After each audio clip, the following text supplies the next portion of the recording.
После того, когда человек подвергался заражению соответствующими бактериями, его лечили в тюрьме отряда или нет? А после того, когда он выздоравливал, что с ним происходило? 相当長き期間を置きました後にまた他の実験に供されるのが常であります。 И так делалось до смерти человека? そういうことになります。 The person being questioned was called Kiyoshi Kawashima, the director of the bacterial production department under Unit 731 of the Japanese Imperial Army during the Second World War.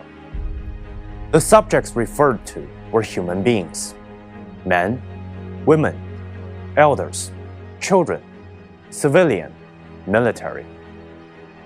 Chinese, Russians, Koreans, and Mongolians were all targeted. And the experiments conducted, well, were of pure evil. Frostbite tests, live dissections, bacteriological experiments, poison gas experiments, human-animal blood exchange experiments. These were but tip of the iceberg. That made Unit 731 one of the most reviled divisions in the Japanese military, and one of the darkest stains on human history.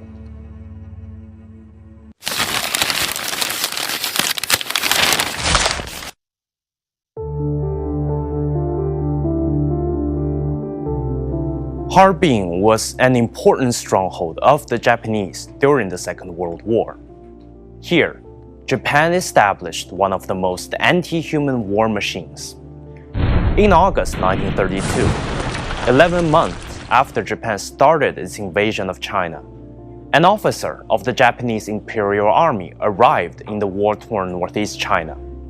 His name was Shiro Ishii. Aggressively anti-China and well-versed in biological warfare, Ishii advocated building the Japanese Army's germ research center in the land just conquered. He gave 4 reasons. 1. It's easier to obtain large numbers of non-Japanese human test subjects. 2. In the event of an uncontrollable outbreak, the risk could be offloaded onto the local population. 3. It would facilitate the deployment of biological weapons against China and the Soviet Union. 4. To meet the demands of deployment against the Soviet Union, the experiments needed to be conducted in cold climate. Here are 2 records of Ishii's travels to China. That's Ishii's last name in Chinese characters. By 1933, Ishii's request was granted, and the research center was established in Harbin's Nangang district. And in 1936, it was moved to Harbin's Pingfang district. Unit 731 was born. For nearly a decade after that, countless experiments were conducted here. At least 3,000 people were used for experiments as human guinea pigs. More than 300,000 people in China were killed by the biological weapons. Today, a museum stands where Unit 731 was, exhibiting the evidence of all the atrocities that took place here. So this is what Unit 731 looks like when it finished construction. You see that white building in the middle of it. That's where the main actions took place. The 2 buildings with the green rooftops, one of them hosted male subjects, the other female. I asked my guide if anybody ever got out of there, and she said no. You see that building, it's modeled as if it only has 3 floors, but in fact, it's about 5 floors high as of today's standard. And its interior is built according to, based on German structures. It's entirely impossible for anybody who get locked up in there to get out. Take a guess at what this is for. It's a bone amputation saw. This? It's called the viscera rack. It's for hanging the subject's internal organs. 看護の土間で2人の男が後ろ手に分かれて目隠しされて、そして座っているとこへ連れて行かれたんです。やがて、その、司法、法律の拳銃を抜いて、僕の目の前で、その二人の男のお腹に、パンパン、パンパン、2発ずつ撃ったんですね。10人の軍医が1人を掴んで、別室へ行って、手術演習を始まるんです。それで、そこでやった手術は、もっぱら、弾を取るのが主だったんですが、手が空いてる人はみんな切断術やったし、あるいは気管切開も行っておりました。731部队最为核心的罪行是人体实验。为了加快实施细菌战的进程，731部队用健康活人进行大规模的实验，这完全背离了国际公约，也违反了生命伦理和医学准则，是人类文明史上最为黑暗的一页。那当时他们进行人体实验有很多种，但无论是哪一种，最终都会完成这样的人体实验报告书。被实验者在送进731部队之后，便没有了自己的名字，取而代之的都是人形图左上角这样的数字编号。731部队称这些被实验者为马路大。那马路大是日语的音译，原意为剥了皮的木头，原木。那对他们来说是可以随意切割的材料，可见他们根本没有把被实验者当作一个人来看待。Our guide told us that these colored dots in the drawing were the effects of bacterial infections on human bodies. They even hired professional Japanese artists to draw the subjects on site during the vivisection. Bacteria are things that can't be seen by naked eye. But at Unit 731, it was measured in kilograms. Kiyoshi Kawashima confessed that the division was armed with advanced equipment for cultivating bacteria. Every month, Unit 731 could produce 300 kilograms of plague bacteria, or 500 to 600 kilograms of anthrax bacteria, 800 to 900 kilograms of typhoid or paratyphoid bacteria, or 1,000 kilograms of cholera bacteria. If dispersed scientifically, 3 grams of bacteria could contaminate 8 square kilometers of water sources. In full capacity, Unit 731 was capable of wiping out all humanity. With that kind of firepower, Unit 731 became a crucial piece in Japan's war machine. Facing the unknown is always difficult. In a world in turmoil, it's easy to lose orientation. But when the storms come, we have to see the possibilities, reinvent, find new opportunities, discover a path forward. CGTN, see the difference.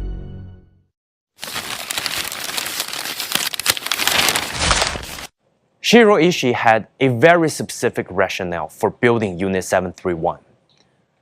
The era where the war only depends on strength has passed. The wars in the future must be science wars, and the germ warfare is especially important. Therefore, we must make efforts to study the germ weapons. Making the biological weapons not only saves money and raw materials, but also has immeasurable lethality, which is great news that kills 2 birds with 1 stone to Japanese empire that suffers from economic crisis and lacks steel. He did put it into exercise. 731部队使用细菌武器第一次就是1939年的诺曼罕战争，在中苏边界实施了细菌武器的攻击。然后呢，从1940年到1942年，在中国的浙江、江西、常德等地大规模的实施了细菌战，主要是鼠疫霍乱。然后在云南等地也实施了细菌武器的攻击。在中国的大部分，因为从2战期间，日本在中国不仅有731部队，在哈尔滨有731部队，长春有100部队，北京有1855部队，南京有1644部队，在广州设立了8904部队，和新加坡设立了9420部队，形成了一个全方位的侵华的细菌战网络体系。所以在中国各地都实施了细菌战和细菌武器攻击。This is the map of all the germ warfare Japanese deployed against the Chinese during the Second World War. As you can see, each of the different dots represents a different kind of bacteria. The circles, these are the plagues. The triangles, that's typhoid fever. The squares, where are the squares? The squares. In Shandong, that's the cholera. And you can see the diamond over here. That's glanders. It's mostly on the east coast, but also you can see over there at the southwest, they are also deployed. So this gives you a general impression of just how severe the biological warfare the Japanese had waged against China. Quzhou, East China's Zhejiang province, occupied an important strategic position in Japan's invasion of China. Unit 731 was ordered to take the city. In October 1940 and between April to August 1942, the Japanese military conducted 2 large-scale biological attacks against it. Furuto Yoshio was a former aide-man of Unit 731. This was his testimony about one of the attacks. The task for our expedition team was infecting the reservoir, wells, and buildings with typhoid and paratyphoid. They put the bacteria into empty bottles which were originally filled with digestion factors. Then they put these bottles into boxes and wrote water supply on the boxes, and then transported them to Nanjing City by air. We took out some bacteria from the glass bottles and then put them into the light iron bottles, which were normally filled with drinking water, while keeping the remaining portion in the glass bottles.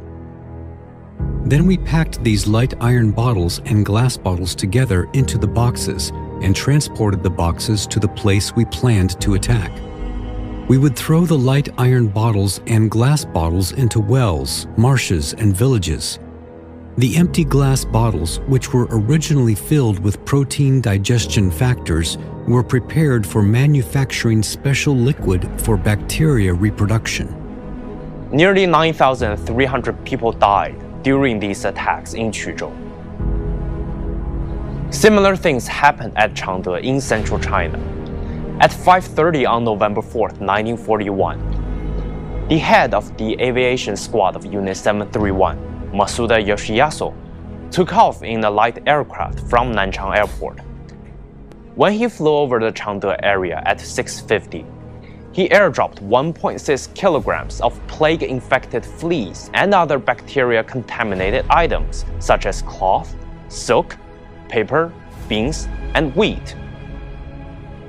There is Yoshiyasu, third from the left. This is a photo of the Unit 731 aviation squad. 在我们那个村子里头，就是细菌战受害者有10个，其中大部分都是些码头工人。3天之内，这些码头工人全部死亡。全家当时来说呢，是12口人，也15口。我父亲那时才31岁，我叔叔才29岁，2个都是青壮年，正老的，结果2个都去世了。我的爷爷就熬夜的哭，伤心的不得了，结果哭把一双眼睛哭瞎了。I asked Mr. Jing how exactly was the germ warfare conducted. Were they simply causing mass casualties for the sake of causing mass casualties? 日本细菌战细菌部队其实是为了常规部队的作战进行配合作战的实施的。与细菌攻击配套而行的就是它的防疫体系。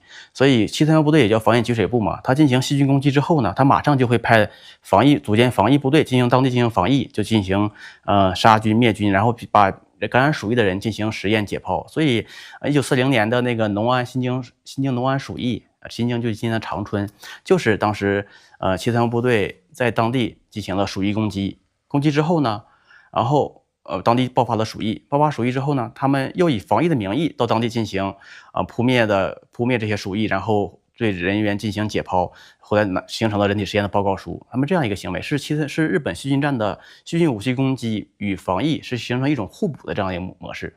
Sometimes we think of Unit 731 as a separate entity, but in fact, it's a whole structure of biological warfare waged by Japan. It goes all the way up to the emperor, up at the top. So this is a systematic effort by the Japan during the Second World War against China, and sometimes not just against China, but against all its enemies. This is the Japanese emperor's direct order in 1936. It dictated setting up a unit specialized in biological weapons and epidemic prevention. 当时日本是在总体战的这个理念下，所谓总体战呢，就是调动日本国内的一切资源。总体战不是日本实施的，是一战期间具有的，调动日本的一切的资源，不仅包括医学资源，医学资源只是其中的一部分，包括医学生人才资源，还有产业资源，全部调动起来进行服务侵华战争。所以说，七三幺部队的组建与扩张是日本军产官学一体化的表现形式，就是军队。医学界、学界、政府，形成产业化裹挟到一起，形成了这样七三幺部队的一个组建、扩张和日本细菌战在中国的实施。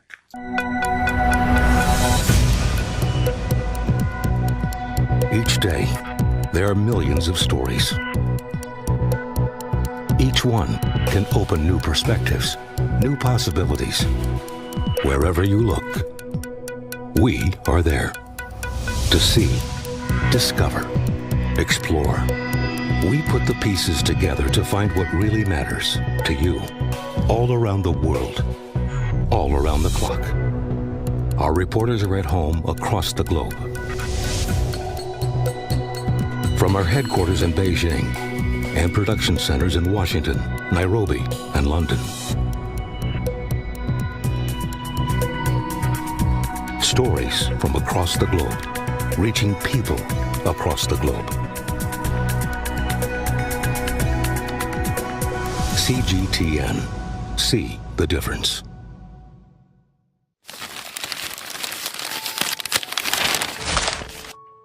No snowflake in an avalanche ever feels responsible. I bet you know the saying. When there are too many people involved in an action, the individuals feel little personal accountability for the outcome, even if they played a part in it. There was a special group of people operating at Unit 731. They were called Gishi. The literal English translation is technician, but their other titles are more specific: doctor, professor, researcher, scholar. Yes, you heard that right. There is no accurate tally of how many technicians there were at Unit 731. According to a revelation in 2024, there were 57 technicians operating there between February 1944 and August 1945. They were the core of this unit. This man, Toda Shozo, was twice the head of the medical department at Kyoto University. And here is his research report for Unit 731. 8,000 yen for cold weather gear research. 7,000 yen to study the sanitation of the unit's locale. In total, more than 250 million yen of research fund was dispensed. Shozo's belief was that medical experts should also contribute to Japan's invasion of the Manchuria region. Toda Shozo was once Shiro Ishii's teacher. And here is Ishii, in the middle, surrounded by well-known professors from all over Japan. A lecturer wrote in his diary, "The professor seems to have an agreement with the military. He suddenly ordered us to go to Manchuria and provide technical support to the army. Abandoning my ongoing research, on which I had worked very hard, was very painful to me. So I said no. But the professor said, 'How dare you refuse? Given Japan's climate today, you are being treasonous. If you don't go to the army, I won't allow you to study under me anymore. 我们将731部队的罪行呢，就是人体实验和细菌战，定性为日本自上而下有规模、有组织的国家犯罪和集团犯罪。为什么说是集团犯罪呢？就说日本的医学界、政界、军队全部参与其中。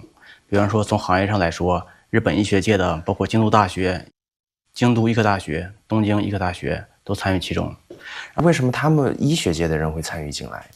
因为在我们传统的感觉说，教授啊或者这种医学生，他们相对比较有道德一些吧。但是这个明显是一个比较反常识的一个事情。就是二战期间呢，日本是在一个总体战的理念下实施对华战争的，所有日本的医学界全部在裹挟到战争中。一方面呢是通过制度政策让他们参与到侵华战争中，另一方面是他们以个人也有意愿来到731部队，以所谓的科学研究的名义来参与侵华战争，是这样的一个形式。那当时他们来参加的时候，他们会收到报酬吗？对呀，他们会以一种嘱托的身份来到731部队。所谓嘱托，就是委托他们承担一项科研项目，就是所谓的科研项目，就是比如说东商实验的实验班班长，吉村寿人就是嘱托的身份来到731部队，委托他实施东商实验。那他像这种是部队跟大学有协议，还是直接找到他们个人？是部队，不是731部队与大学有协议，是日本，在统一动员的他医学界的力量来参与731部队，不是个人之间的行为。所以那可以说他们是主动过来的吗？对啊，是日本国家动员，也是他们个人有意愿参加731部队的。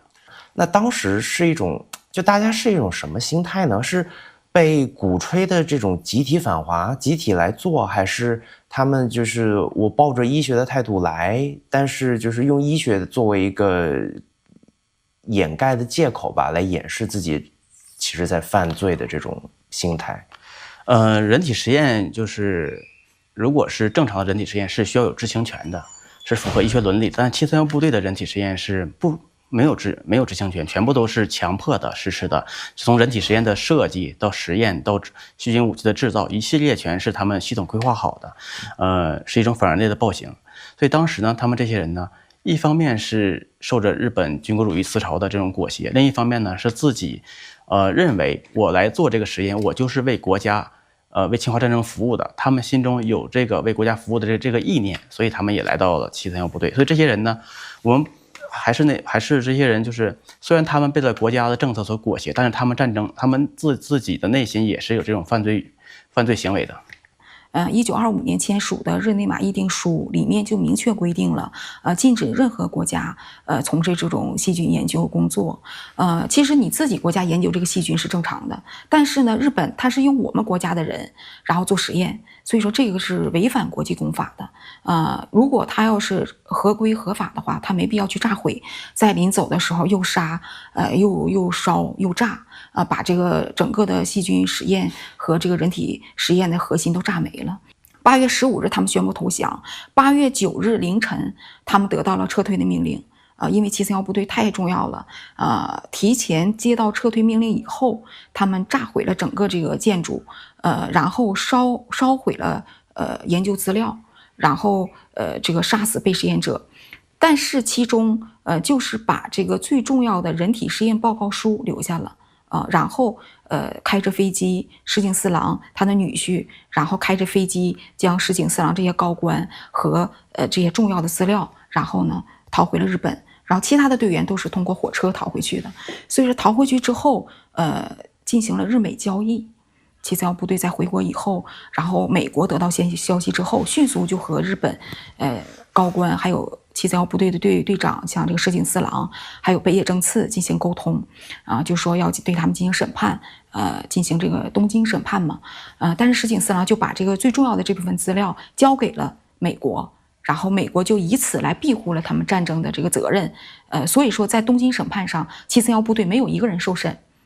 反而呢，他们在回国之后都是担任了要职，什么大学的校长、医院的院长，是这样。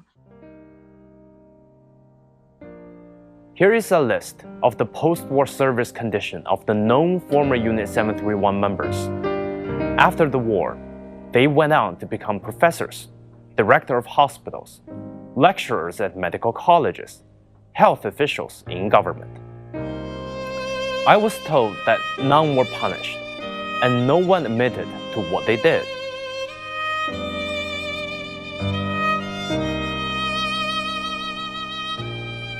This used to be the boiler room. When Unit 731 fled Harbin, this was one of the buildings they tried to destroy. All that's left now is this bombed-out wall, now an iconic structure, standing as a reminder of what once happened here. When the Second World War ended, a Nazi officer was put on trial. His name was Otto Adolf Eichmann, an officer of the Schutzstaffel, a key paramilitary organization in Nazi Germany. During his trial, German-American historian Hannah Arendt made the following observations. Whatever he did, as far as he could see, as a law-abiding citizen. He did his duty, as he told the police and the court over and over again. He not only obeyed orders, he also obeyed the law. The trouble with Eichmann was precisely that so many were like him, and that the many were neither perverted nor sadistic, that they were and still are terribly and terrifyingly normal. From the viewpoint of our legal institutions and of our moral standards of judgment, this normality was much more terrifying than all the atrocities put together. Couldn't that observation be applied to Unit 731 and those who are still hiding their past atrocities from the world? Militarism corrupted many people. It turned lifesavers into butchers, Enlighteners into torturers. Militarism was the source of evil. But that doesn't exonerate those who did the unspeakable. It doesn't give them the right to hide their past, perched on their splendid thrones built on blood and bones, living their lives in normality. If they escaped justice, how can we show the future generations that following evil is no different from enabling it? Driven by the wrong reasons, humans are capable of great atrocities. Militarism is anti-human, anti-civilization. It means extreme cruelty and callousness towards human lives and dignity. And it never died. Those who escaped justice and risen to high places kept that dangerous ideology alive. And that's why we need to keep talking about them, putting those events on display for the future generations. It is not an accusation. It is a warning to every single one of us that if we aren't careful, how easy it could be for people to be swept away by that tide and become butchers again.